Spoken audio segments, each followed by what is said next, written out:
다 같이 한번 따라합니다. 나는 나에게 속고 있지 않나. 다시 한번, 이 제목이 참 중요한 제목이에요. 자, 시작. 나는 나에게 속고 있지 않나. 나는 나에게 속고 있지 않나. 여러분 생각해 봅시다. 얼마나 이 제목이 나에게 아주 귀한 제목입니까? 그래서 오늘 이 설교가, 저는 그렇게 생각해요. 오늘 이 설교가 나를 바라보게 하는 설교. 전혀 성도들이 자기를 바라볼 줄 몰라요. 많은 목사님들이 자기를 바라볼 줄을 몰라요. 많은 장로님들, 권사님들이 자기를 바라볼 줄 몰라요. 다른 사람은 잘 바라보는데 자기를 바라볼 줄 몰라요. 오늘 이 설교가 영적인 잠에서 나를 깨어나게 하는 설교. 오늘 이 설교가 착각 속에 빠져있던 나를 정신 차리게 하는 설교. 오늘 이 설교가 나를 책망하고 나를 훈계하고 나를 권면하고, 너 그렇게 믿음 생활 하면 되겠냐? 너 그렇게 예배 생활 하면 되겠어? 그렇게 믿음 생활해가지고 천국 가겠냐? 나를 책망해 주시는 설교. 그리고 영적으로 죽어있는 나를 살려주는 생명의 설교. 죽었어요. 내 심령이 죽었어요. 내 심령이 죽었으니 믿음이 죽을 수밖에 없죠. 기도가 죽을 수밖에 없죠. 찬양이 죽을 수밖에 없죠. 오늘 이 설교가 죽은 나의 믿음을, 죽어있는 나의 기도를 다시 팍 살려줄 수 있는 생기 같은 그 설교. 그리고 오늘 설교가 내가 결심하고, 이렇게 살면 안 되겠구나. 지난날의 믿음 생활을 온 걸 가만히 되돌아보니까 너무 엉망이야. 예수님도 좋고 세상도 좋고 생활 따라 환경 따라 그런 대로 그냥 믿음 생활을 했어. 과연 예수님이 수십 년 동안 믿음 생활했던 나의 과거의 믿음 생활을 우리 주님이 보시면 어떻게 하실까? 책망을 하실까? 칭찬을 하실까? 지난 날을 내가 돌아봤더니 다 후회투성이야. 내가 이제 앞으로 이렇게 살면 안 되겠구나. 내가 이렇게 믿음 생활하면 안 되겠구나.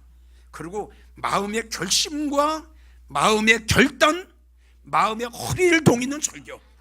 그러니까 입술을 깨무는 겁니다. 그래, 지금까지 내가 이렇게 살아왔어. 너무너무 무의미하게 살아왔어. 입으로는 주님을 사랑하면서도 아무 행함이 없었어. 이게 뭐야? 내가 왜 이렇게 살아왔고, 내가 왜 이렇게 믿음 생활해왔지? 이제는 내가 이렇게 믿음 생활하면 안 돼. 베드로전서 5장에 나오는 마음의 허리를 동여야 돼. 여러분 한번 생각해 보세요.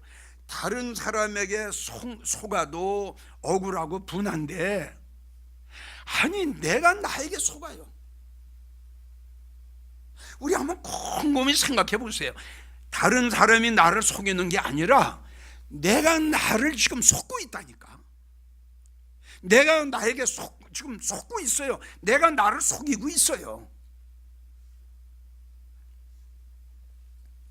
그게 뭐야? 잘 믿지도 못하면서 잘 믿는 척. 이게 나를 속이는 거 아니에요? 속았죠. 그러니까 잘 믿었어요? 잘 못 믿었어요? 근데 잘 못 믿었는데 본인은 어떻게 생각하고 있다고요? 나 잘 믿어. 근데 잘못 믿고 있는 거예요. 그러니까 누구한테 속았어요? 자기한테 속았죠.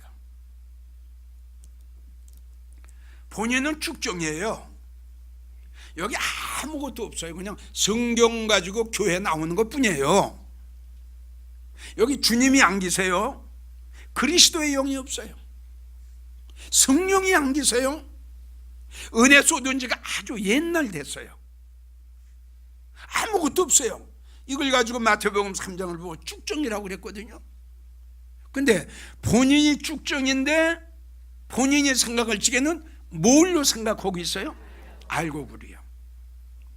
그럼 누가 당신은 지금 알곡이야 그랬어요? 그럼 누가요? 그러니까 실질적으로 뭐예요? 쭉정이란 말이에요. 실질적으로 쭉정인데 본인이 생각할 적에는 알곡으로 생각했어요. 그러니까 오늘 본문의 말씀이 그거예요. 아무것도 되지도 못하면서 된 줄로 생각하는 자는 자기 스스로가 속는 자다. 여러분, 나는 이 설교를 준비하면서도요, 나를 수없이 바라봤어요. 내가 어떻게 그동안 목회해왔지? 내가 지금 어떻게 살고 있지? 하나님과 나와의 관계, 성도와 나와의 관계, 말씀과 나와의 관계, 성령과 나와의 관계. 내가 나를 바라볼 줄 모르면 우리가 요새 은혜 받는 게 뭡니까? 자기 관리입니다. 할렐루야. 바로 이겁니다. 자기를 바라볼 줄 모르는 사람이 어떻게 자기 관리를 합니까? 생각을 해봅시다. 자기를 바라볼 줄 알아야, 난 쭉정이었구나. 첫사랑 잃어버린 지가 아주 오래됐네. 왜 이렇게 내 마음이 냉정하고, 왜 내 마음이 이렇게 냉랭하고, 왜 내 마음이 이렇게 공고하지? 이걸 볼 줄 알아야 되거든요. 그런데 쭉정인데 본인이 본인을 바라보질 못하니까 이게 알곡으로 생각하고 있단 말이에요. 그리고 본인은 죽었으면서도 살아있는 것으로 착각을 하고, 믿음도 없으면서도 아주 믿음이 있는 척, 이게 본인한테 속고 있는 거 아니에요? 맞죠? 속고 있는 거예요. 다시 한번 말을 하지만 다른 사람한테 내가 속아도 그렇게 억울하고 분한데 내가 나에게 속고 있으면 안 되죠. 여러분들도 이 설교를 잘 들으세요. 귀를 기울이세요. 괜히 교만하지 말고요. 자, 자기에게 속고 있는 사람이 어떤 사람인가? 두 가지만 내가 소개를 할게요. 자기에게 속고 있는 사람은 교만한 사람이에요. 교만한 사람. 이 성도님들 이 영적인 병이 몇 개가 나와요. 그 중에 제일 못된 병이 교만병입니다. 이 교만병은요, 나를 망하게 하고 나를 죽게 해요. 이 교만병은요, 고칠 약이 없어요. 내가 성경을 보게 되면 고칠 약이 없어요. 약이 없어요. 그러니까 교만한 자의 특징은 뭐냐 그러면 자기를 바라보지 못하는 거죠. 자기를 못 바라봐요. 그러니까 지금까지 쭉 여러분들에게 말씀을 드렸죠. 그러니까 교만한 사람은 쭉정인데요, 뭘로 생각해요? 그래서 못 고치는 거예요. 그래서 예레미야 49장 16절을 보면 내 마음의 교만이 너를 속였다 그랬어. 자, 그러면 다른 사람이 나를 속였어요? 내 마음이 나를 속였어요? 여러분 잘 들어. 정말 잘 들어. 이 설교에 은혜 받지 못하고 이 설교에 깨닫지 못하면 예수님 오실 때 버림받아. 이걸 알아야 돼. 마태복음 24장에 한 여인은 데려감을 당하고 한 여인은 버림을 당했죠. 알죠? 버림받은 여인은 자기를 바라볼 줄 몰랐어요. 교만했단 말이에요. 여러분 이걸 아셔야 돼요. 오바댜 3절도 이렇게 말씀했어요. 너의 중심이 어디예요? 마음이죠. 너의 마음의 교만이 너를 속였다. 그러니까 이게 문제예요. 내 마음이. 그러니까 아까 말씀드린 대로 여기에 우리 마음 속에 은혜가 가득 차야 돼. 말씀이 가득 차야 돼. 그러면 설교를 들으면요, 잘 들으세요. 내 마음속에 성령님이 계시고 여러분들 마음속에 은혜가 있는 성도는 하나님의 말씀을 들을 때 막 느껴요. 아주 이건 100%예요. 목사 목회를 해보니까요, 이 깨닫고 이제 이따 또 나오겠지만 이 이제 설교를 잘 듣고 돌이키고 하는 성도들 보면 은혜가 있는 사람이에요. 은혜가 있고 성령을 받은 사람이에요. 그런데 전혀 반응이 없는 사람, 여러분 바리새인 서기관 율법사 은혜 있어요? 성령 받았어요? 그분들 생애를 보세요. 전혀 깨닫지 못합니다. 돌이키질 않았어요. 그래서 우리의 마음에 교만이 가득 찼어요. 하나님 말씀 보세요. 야, 다른 사람이 너를 속이는 게 아니야. 아멘? 네 마음의 교만이 너를 속였어. 네 마음의 교만이. 자, 오늘 잠언 16장 5절을 보면 하나님이 어떤 성도를 미워하셔? 근데 자, 하나님이 미워하시는 자야, 하나님이 미워하시는 자가 지금 예배당에 나와서 찬양을 드리고 예배를 드려. 그 찬양 받으실까? 이거 알아야 돼요. 자, 내 말이 아니라 하나님 말씀인데, 마음이 교만한 자는 하나님 미워하신다. 미워하는 자의 찬양을 하나님 들으시겠냔 말이에요. 이게 얼마나 중요해요. 자, 잠언 18장 12절을 보면 마음이 교만한 사람은 패망의 선봉이다 그랬어요. 은혜는 고사하고요, 구원은 고사하고요, 패망의 선봉이래. 1번이래 1번. 여러분, 아까도 말씀드렸잖아요. 이 교만병이 이렇게 무서워요. 교만이라는 게 이렇게 나를 죽이는 거라고 그랬잖아요. 교만은 나를 죽이는 거예요. 진짜요? 여러분 정말이에요. 교만한 사람 은혜 못 받아요. 정말입니다. 그러니까 에스겔 9장 6절을 보면 우리 하나님께서 내 성소에서부터 심판을 시작하는데 누구부터 죽여라? 늙은이가 바로 교만한 자예요. 그래 하나님 미워하시는 거예요. 자, 예레미야 50장 31절을 보면 만군의 여호와가 말하노라. 귀를 기울이세요. 만군의 여호와가 말하노라. 교만한 자요, 내 말을 들으라. 내가 너를 대적하리니. 아유, 하나님 대적하신대. 그러니 여러분 다시 강조하지만 하나님이 얼마나 교만한 자를 싫어하셨으면 대적을 하십니까? 대적하리니 내가 너를 벌할 거다 그랬어요. 여러분 얼마나 두렵고 떨리는 말씀이에요. 그래서 이 교만하면요, 교만하면 제일 첫째, 하나님 앞에 사랑과 은혜를 받지 못합니다. 맞죠? 지금 교만한 자를 하나님이 물리치시고 미혹하시고 대적하시고 벌하신다고 그랬는데, 하나님이 싫어하는 자에게 하나님이 이들에게 은혜를 주시겠어요? 안 주시죠. 그래서 베드로전서 5장 5절을 보면 하나님이 교만한 자를 대적하시고 어떤 자에게 은혜를 주세요? 겸손한 자에게. 그러니까 이 말씀은 뭐냐 그러면 교만한 자는 하나님 앞에 은혜를 받을 수가 없어요. 못 받습니다. 정말 못 받습니다. 하나님이 이러한 교만한 자에게 하나님 은혜를 주시겠어요? 야고보 4장 6절, 하나님이 아까 베드로전서 5장 5절은 하나님이 교만한 자를 어떻게 대적하시고, 대적하세요. 대적하시는 거예요.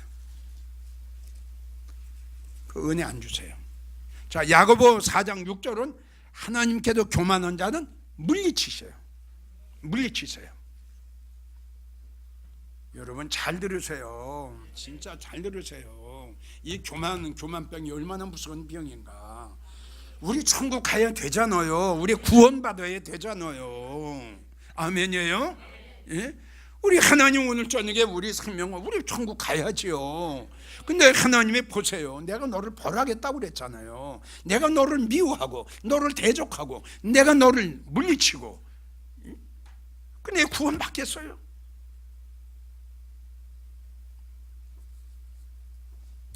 그 야고보 4장 6절, 하나님께서는 교만한 자를 물리치시고 그 대신에 어떤 자에게 은혜를 주시느냐? 겸손한 자에게 은혜를 주신다 그랬어요. 우리 겸손해야죠. 맞죠?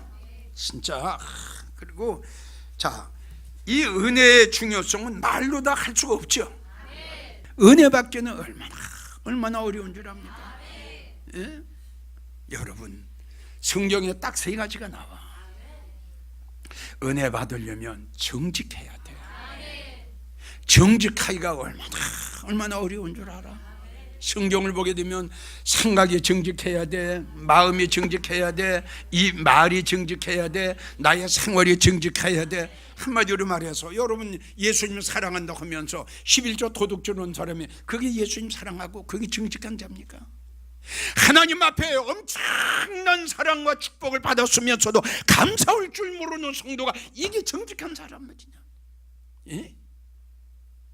하나님 앞에 주일날 어떤 일이 있어도 예배를 통해서 영광을 돌려야 할 성도들이 골프나 치러 가고 놀러 나가고 여행이나 가는 그런 성도들이 정직한 성도냔 말이에요. 마음이 정직한 게 얼마나 어려운 줄 압니까? 하나님께서는 그런 자에게 은혜를 주신다고. 그런 자에게. 두 번째 어떤 자에게 은혜를 주십니까? 겸손한 자. 아멘. 나보다 남을 낮게 여겨. 할렐루야. 자기는 손해를 보면서, 자기는 울면서, 자기는 괴로워하면서 상대방에게 은혜 끼치기를 원해. 아멘. 자기는 못 먹으면서 상대방에게 먹이기를 원해.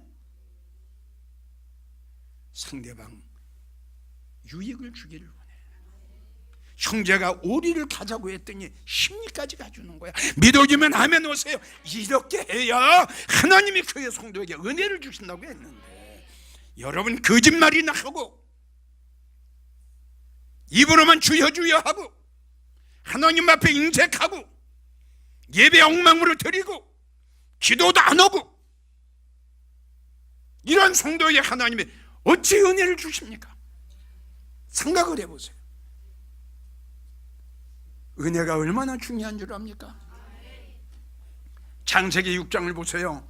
하나님께서 홍수를 내려 모든 사람들을 다 쓸어버리고 멸망할 때에 노아의 8 식구만 우리 하나님이 구원을 해주셨어요. 아멘. 창세기 6장 8절을 보면 노아는 하나님 앞에 은혜를 입어. 할렐루야. 은혜를 받은 것 중에 은혜를 입어야 돼. 얼마나 중요합니까? 사도행전 15장 11절 보면 하나님의 은혜로 구원을 받아. 아멘이에요? 로마서 3장 24절을 보면 하나님의 은혜로 우리가 의롭다함을 받아. 우리가 어떻게 의롭다함을 받아요? 아멘? 상상할 수 없는 거죠. 로마서 또 4장을 보세요. 하나님의 네가 법 아래 있지 아니하고 하나님의 은혜 하나 있으니 누가 나를 정죄하리요? 누가 너를 송죄하리요? 그리스도 예수 안에 있는 자에는 결코 정죄함이 없는. 할렐루야. 은혜가 이렇게 중요해. 바울 사도는 우리에게 뭐라고 강조를 했느냐? 아무리 어려운 일이 있어도 하나님의 은혜 가운데 있어라. 여러분 성도님들 은혜 받기 원하십니까? 겸손하세요. 교만한 사람은 두 번째, 기도를 해도 하나님이 받질 않으세요. 자, 아까 우리 하나님께서 어떤 자를 미워하신다? 그리고 어떤 자를 대적하신다? 어떤 자를 물리치신다? 그런데 하나님이 그 교만한 자의 기도를 들으시겠어요? 안 들으시죠. 아니, 하나님이 미워하시는데 미워하는 자의 기도를 하나님이 들으시겠어요? 이사야 1장 15절을 보면 네가 아무리 기도를 많이 할지라도 하나님이 안 받으신대. 그러니까 아무리 기도를 많이 하면 뭐합니까? 하나님이 안 받으시는데. 어떤 자의 기도예요? 교만한 자의 기도예요. 어디가 교만해요? 마음이 교만해요.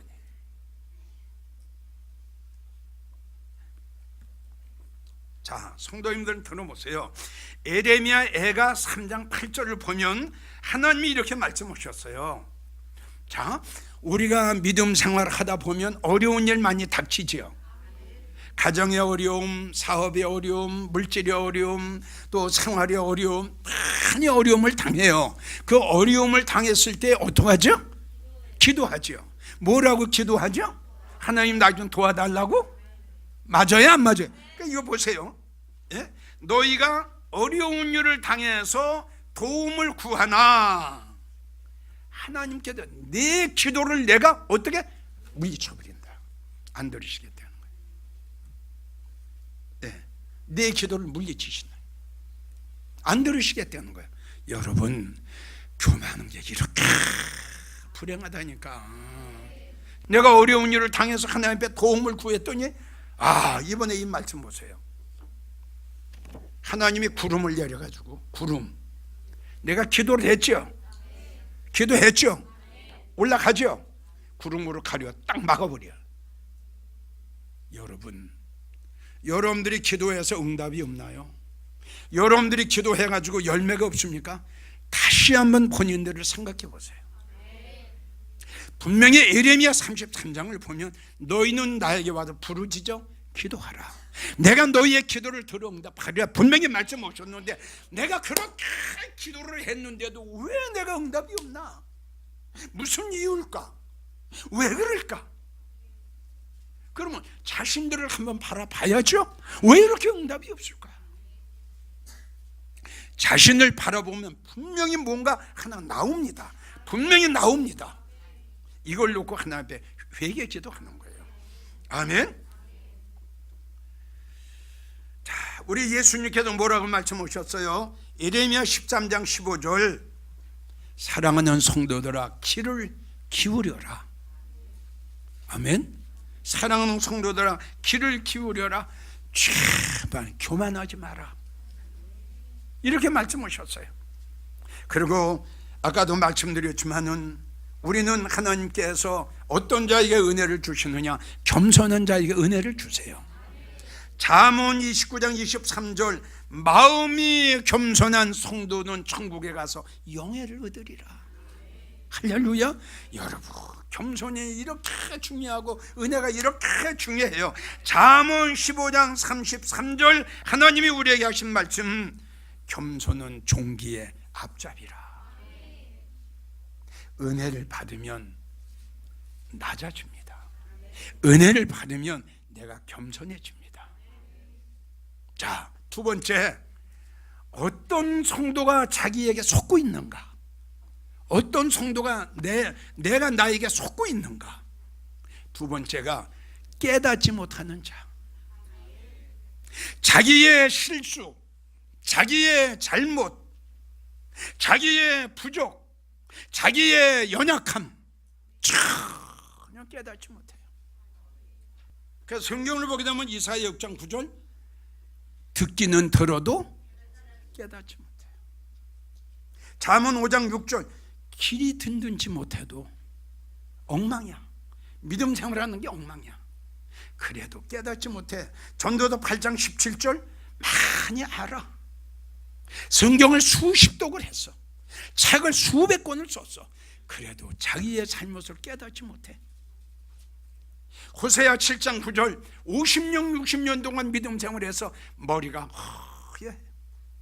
백발이 얼룩얼룩 할지라도 자기의 잘못을 깨닫지 못해. 자, 이 깨닫지 교만하고 깨닫지 못하는 자의 특징은 뭐냐 그러면 잠언 5장 12절을 보면 훈계를 싫어해요. 아주 싫어해요. 아모스 5장 10절을 보면 책망하는 자를, 권면하는 자를 아주 미워해요. 나 미워하지 마세요. 시편 92편 6절을 보면 무지해요. 영적 무지해요. 그리고 이 교만한 자하고 깨닫지 못하는 자는 회개할 줄 몰라요. 자, 회개는 언제 나와요? 자기의 잘못을 깨달았을 때에 나오는 게 두 손 들고 하나님 앞에 무릎 꿇어 회개하는 거 아닙니까? 그러니까 니느웨 성 백성들을 보면은 요나의 말을 듣고 베옷을 입고 물도 마시지 아니하고 짐승에 이르기까지 금식을 선포하고 간절히 하나님 앞에 회개기도 했거든요. 왜? 그들이 잘못함을 깨달았어요. 자, 베드로가 주님 십자가에 달려 돌아가시는데 빨리 떠나가 예수님을 부인하고 떠나갑니다. 좀 살겠다고. 그러다가 성경을 보게 되면 베드로가 방송되고 그럽니다. 내가 왜 이렇게 다른 사람 다 주님을 떠나도 나는 주님을 버리지 아니하고 주님을 떠나지 않겠다고 그렇게 약속했던 내가 지금 왜 여기 와서 있지? 베드로는 예수님의 말씀을 신생각에 팍 떠올랐어요. 아멘. 네가 나를 3번 부인할 것이다. 이 말씀이 탁 떠올라가지고 성경을 보게 되면 베드로는 뒹굴러가면서 회개를 했어. 왜 방송되고 그랬을까요? 자기의 잘못을 깨달았어요.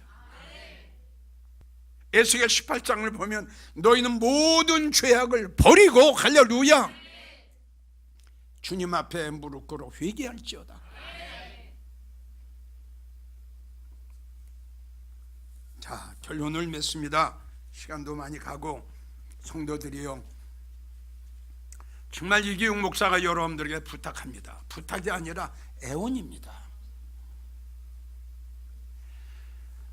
내가 나에게 속고 있지 않나?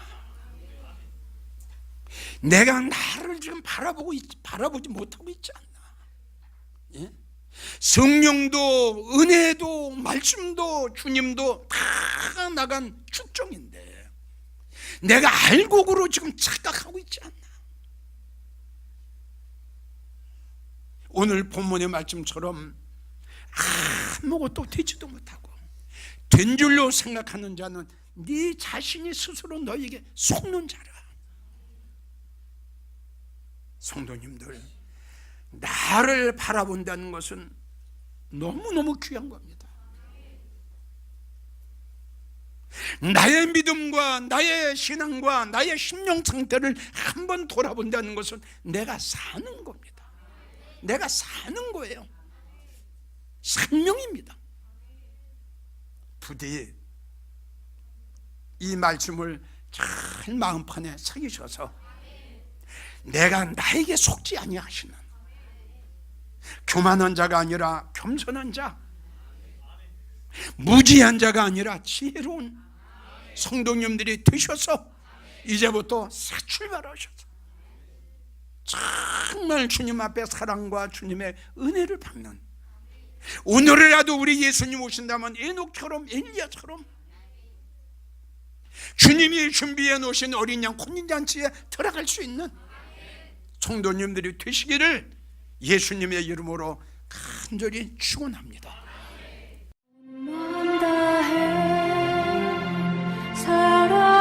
사랑합니다.